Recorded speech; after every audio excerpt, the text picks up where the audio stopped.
कि the density of A solid metal sphere is determined by measuring its mass and its diameter.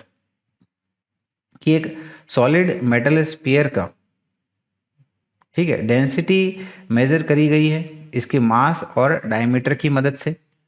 The maximum error in the density of the sphere is x upon 100%।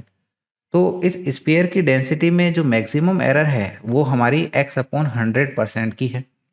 If the relative errors in measuring the mass and the diameter are 6% and 1.5% respectively, the value of x is.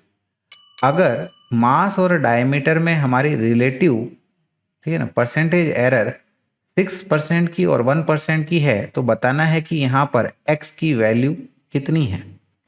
तो dear students, density की बात हो रही है तो density होता है हमारे पास में मास अपॉन वॉल्यूम। तो ये हो जाएगा मास वॉल्यूम किसका, एक स्फीयर का। स्फीयर का वॉल्यूम कितना होता है 4/3 पाई आर क्यूब होता है, राइट। लेकिन हमें तो यहाँ पर डायमीटर की बात की गई है, तो डायमीटर और रेडियस के बीच में क्या रिलेशन होता है कि radius is half of diameter. तो ठीक है, यहाँ पर बोल दो कि हमारे पास में रेडियस जो है it is half of diameter और यहाँ पर इसका क्यूब कर दीजिएगा।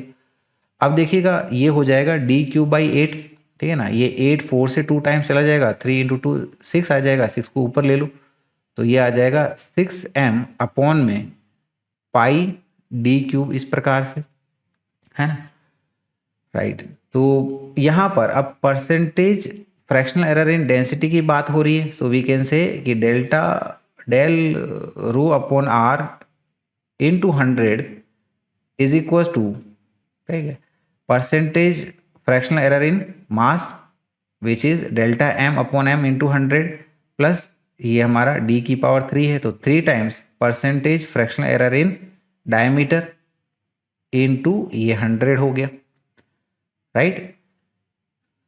Percentage fractional error in mass कितना बोला गया है 6% का है तो ये आ गया 6% plus 3 times percentage fractional error in diameter कितना है 1.5% का, तो ये बन जाएगा हमारे पास में 6% प्लस 3 × 1.5 यानी कि ये हो गया 4.5%, राइट। लेकिन सवाल में दे रखा है कि जो डेंसिटी की परसेंटेज फ्रैक्शनल एरर है वो हमारी x/100% की है, यानी कि delta rho upon rho into 100 ये हमें x/100% दे रखा है और इसकी वैल्यू हमारी, ठीक है ना, 6 + 4.5 यानी कि 10.5% मिल गई है।